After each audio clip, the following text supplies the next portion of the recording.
నమస్తే, నేను మీ జర్నలిస్ట్ నవత. 500 సంవత్సరాల కళ. ఎంతో మంది ధర్మం కోసం పోరాడిన వ్యక్తుల స్వప్నం ఎప్పుడెప్పుడు జరుగుతుందా?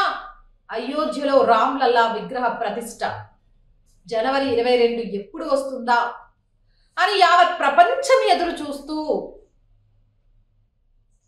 క్షణాలను, నిమిషాలను, గంటలను లెక్కేస్తుంటే రామ మందిర నిర్మాణానికి సంబంధించి, రామ మందిరంలో రామ్లల్లా విగ్రహ ప్రతిష్టకు సంబంధించి ఎవరి నోటికొచ్చిన వ్యాఖ్యలు వాళ్ళు చేస్తూ వివాదాస్పదంగా మారుతూ వార్తల్లో నిలిచిపోవడానికి ప్రయత్నం చేసింది. ఇప్పుడు నేను కూడా ఒక వ్యక్తికి సంబంధించి వార్తాపత్రికలో చదివినాక కొంచెం నవ్వొచ్చింది, హాస్యాస్పదంగా అనిపించింది. హాస్యాస్పదంగా అందుకు అనిపించింది, అంత నవ్వులాట ఉందా ఆ వ్యక్తి మాటలు అంటే నిజంగా కూడా ఇలాంటి వాళ్ళ మాటలకు హాస్యాస్పదం కాదు, ఒక రకంగా చెప్పాలంటే ఒళ్ళు మండిపోద్ది అనమాట. చెప్తా చూడండి. తన కలలోకి అయోధ్య రాముడు వచ్చాడని బీహార్ మంత్రి తేజ్ ప్రతాప్ యాదవ్ సంచలన వ్యాఖ్యలు చేశారు. ఏమని చెప్పిండట? అయోధ్య ఆలయ నిర్మాణంలో రాముడి విగ్రహ ప్రతిష్టపై ఆయన చేసిన వ్యాఖ్యలు తీవ్ర దుమారాన్ని సృష్టించేలా ఉన్నాయి. అయోధ్య రామ మందిరం విషయంపై బీజేపీపై ఆయన తీవ్ర విమర్శలు గుప్పించారు. ఎన్నికలు అయిపోగానే రాముడిని మర్చిపోతారని, జనవరి 22న రాముడు రావడం తప్పనిసరి కాదా అని వ్యాఖ్యానించారు. రామ మందిర నిర్మాణంలో కపటత్వం ఉందని, అందుకే రాముడు అయోధ్య రాబోనని చెప్పినట్లు పేర్కొన్నారు. రాముడు కలలోకి వచ్చి ఈ తేజ్ ప్రతాప్ మంత్రికి, నేను అయోధ్య రావట్లేదు, ఇది బీజేపీ వాళ్ళంతా కపట ప్రేమ, ఎన్నికల కోసమే చేస్తారు, పాపం ఎన్నికలు అయిపోగానే నన్ను మర్చిపోతారు అని రాముడట ఈయన కల్లోకి వచ్చి బాధపడ్డాడట. వినేటోడు ఎర్రోడైతే చెప్పేటోడు చాట భారతం చదువుతాడు అన్నాడు చూసిరా, అట్లా చెప్తండి ఈయన వ్యాఖ్య. రాముడు యావత్ ప్రపంచానికే ఆదర్శమూర్తి. అయినా రాముడు బీజేపీ వాళ్ళు తనని గుర్తుపెట్టుకుంటారా లేదా, బీజేపీ వాళ్ళు తనకు పూజలు చేస్తారా లేదా అని ఆలోచించి అయోధ్యకు వస్తాడా? ధర్మాన్ని రక్షించడం కోసం ప్రజల మనస్సులో నిలిచిపోవాలి అంటే తన ఉనికిని చాటుకోవడానికి, తన గొప్పతనాన్ని ప్రపంచానికి తెలియజేయడానికి, తానున్నానని నిరూపించుకొని సాక్ష్యాధారాలను కోర్టు ముందు, ఈరోజు సాక్ష్యం అనేది లేకపోతే కోర్టులో ఏ విషయాన్ని కూడా రుజువు చేయలేము అనే విషయాన్ని రాముడు సైతం తెలుసుకొని తాను ఉన్నాను అనే ఉనికికి సంబంధించి ఆధారాలను కోర్టులో ప్రవేశపెట్టించి తన ఉనికిని తానే చెప్పుకొని ఈ రోజు అయోధ్యలో ప్రతిష్టకు సిద్ధమైతే, ఈయన కలలోకి వచ్చి మాత్రం నేను రాను అయోధ్యకి అని చెప్పిండట. హౌ ప్రతాప్ సార్, మరి ఎక్కడికి వస్తా అని చెప్పిండు రాముడు ఈ కలలో? అంటే ఇది ఒక్క మాటే చెప్పి వెళ్ళిపోయిందా? లేకపోతే రాముడు ఇంకేదైనా ఆలయంలోనో, లేకపోతే నీ వెనకో నీ గుండెల్లోనో ఉన్నానని చెప్తే ఒకసారి నువ్వు కూడా గుండెని చీల్చి చూపిస్తావని? అసలు ఇంత విషయమా? చివరికి దేవుడి మీద కూడా అబద్ధాలు చెప్పే స్థాయికి వెళ్ళిపోయారు మన మంత్రులు. ఇక్కడ బీజేపీ ఆర్ఎస్ఎస్ మాత్రమే ఎందుకు కనిపిస్తోంది? నిజంగా బీజేపీ తెలుసుకుంటే ఆలయాన్ని మొత్తం కూడా బీజేపీ నిర్మించి ఆ క్రెడిట్ మొత్తం బీజేపీ ఖాతాలో వేసుకునేది. ఉదాహరణకు మన కల్వకుంట్ల చంద్రశేఖర్ రావు లాగా యాదగిరి గుట్టను యాదాద్రిగా మలచి మేము లేకపోతే అది డెవలప్ అయ్యేదా అని చూపించింది చూడు. అట్లా ఎంతో మందిని నిధులు ఇచ్చినా కూడా.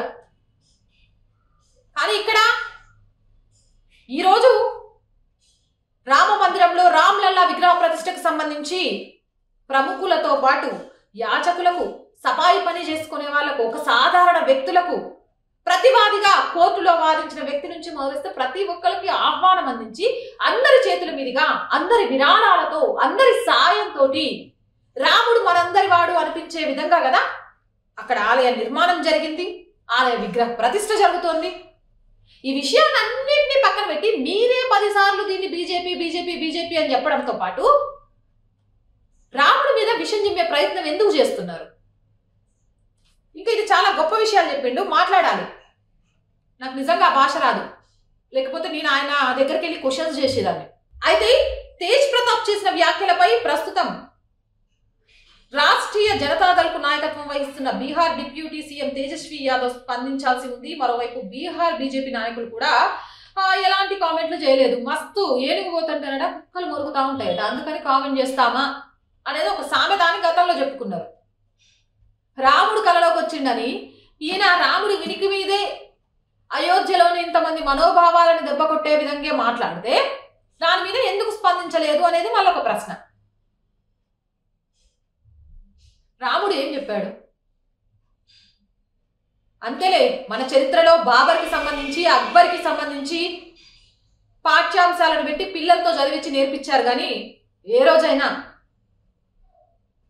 మన ధార్మిక గ్రంథాలను దశావతారాలుగా విష్ణుమూర్తి అవతరించడానికి కారణాలను పుస్తకాలలో పెట్టి పిల్లలకు అర్థమయ్యేలా చెప్పుకుంటే ఇలాంటి క్వశ్చన్సే వచ్చేవి కాదు. ఇక మతంపై ప్రకటనలు చేస్తున్నప్పుడు జాగ్రత్త వహించాలని తేజ్ ప్రతాప్ ని ప్రజలు కోరారు. మానవత్వాన్ని ప్రధాన మతంగా చూడాలని కోరారు. అనారోగ్యానికి గురైతే గుడికి వెళ్ళకంటే హాస్పిటల్కి వెళ్ళి ట్రీట్మెంట్ చేయించుకోవాలని సూచించారు. ఇప్పుడు తేజ్ ప్రతాప్ ని హాస్పిటల్కి వెళ్ళమని జనాలు చెప్తారా? ఇంకొక ముఖ్యమైన విషయం, నేను సోషల్ మీడియాలో ఇంకో చర్చ కూడా చూశాను. అయోధ్యకి ఇన్ని కోట్లు పెట్టి ఖర్చు పెట్టి కడుతున్నారు, ఒక గుడినో ఆ ప్లేస్లో ఒక విద్యాలయాన్నో ఒక యూనివర్సిటీనో స్థాపించవచ్చు కదా అని.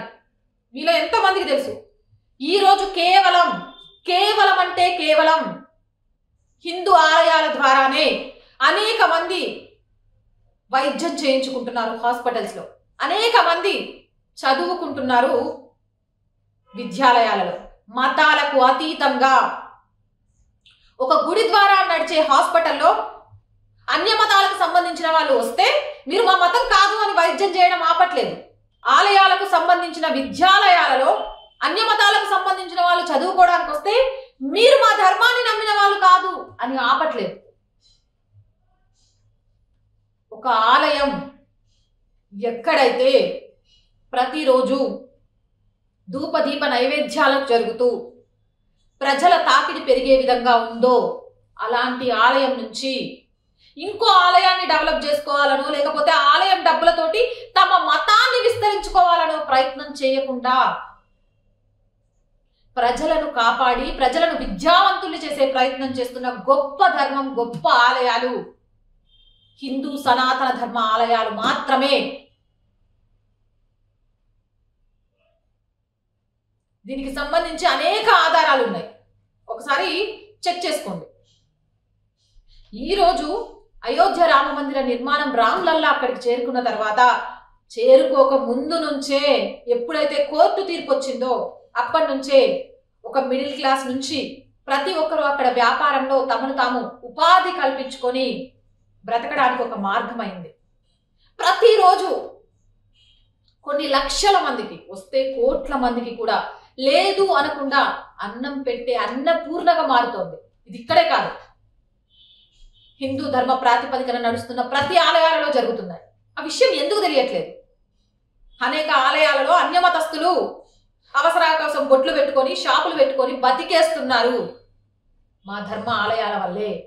అలాంటి ఆలయాలను పూర్వ వైభవం తీసుకురావాలని, చరిత్రలో ఈ ఆలయాలకు సంబంధించి మనుగడ ఉందని, ఈ ఆలయాలకు సంబంధించి ఆస్తులు ఉన్నాయని, ఇగో ఈ ప్లేస్ మాదే అని బగ్బోర్డ్ చెప్తే ఇక ఎట్లాంటి ఎంక్వైరీ లేకుండా బగ్బోర్డ్కి అప్పచెప్పినట్టు కాదు.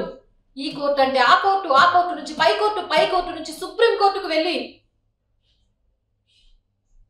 జరిగే విచారణలో అన్యమతస్థులను కలుపుకొని నిష్పక్షపాతంగా జరిపి నిరూపణకు గురి అయిన తర్వాత అక్కడ ఒక పండుగ చేసుకుంటుంటే ఇలాంటి వాళ్ళు ఎలా నోటికొచ్చినట్టు మాట్లాడుతున్నారు, ఎలా మాట్లాడగలుగుతున్నారు? ఏ రోజైనా సరే చరిత్ర చెప్తోంది, ధర్మాన్ని కించపరుస్తూనో ధర్మం మీద దాడి చేయాలనే ప్రయత్నం చేస్తేనో ఖచ్చితంగా కూడా శిక్ష అనుభవించక తప్పదు. అది ఇదేమన్నా పాతకాలమా దేవుడు వచ్చి శిక్షించడానికి అంటే అవసరమే లేదు. ఇది కలికాలం. ఈ జన్మలో మనం చేసిన పాపాలు, మనం చేసిన తప్పులు మనం ఈ జన్మలోనే అనుభవించి వెళ్ళిపోతాం. సో మనసుంటే, ధర్మం మీద నమ్మకం ఉంటే, రామరాజ్య స్థాపన కావాలి అనుకుంటే వచ్చిన ఆహ్వానం మేరకు రామ్లల్లా విగ్రహ ప్రతిష్టకు వెళ్ళండి. లేదు, అవసరం లేదు, మేము వెళ్ళాల్సిన పని లేదు, మాకు ఒక వర్గం ఓట్లు వస్తే మాత్రమే చాలు, ఆ వర్గ సంతృప్తి కోసం మేము ఏం చేయడానికైనా దిగజారుతాం అనుకుంటే ఇంట్లో ఉండండి. అంతేగాని అనవసరపు నోరు జారిన మాటలతోటి ఇలా సోషల్ మీడియాలో ట్రోల్స్కి గురి కాకండి. అలాగే అనేక మంది మనోభావాలను దెబ్బతీసే ప్రయత్నం చేయకండి. ఇది ఈరోజు నేను మీకు అందించిన వీడియో. ఈ వీడియో నచ్చినట్లయితే లైక్ చేయండి, షేర్ చేయండి. మీ అభిప్రాయం ఏదైనా నిస్సంకోచంగా కామెంట్ రూపంలో తెలియజేయండి. అలాగే మీ అందరి బ్లెస్సింగ్స్ కావాలి. ఛానల్ని సబ్స్క్రైబ్ చేసుకోవడం మర్చిపోకండి.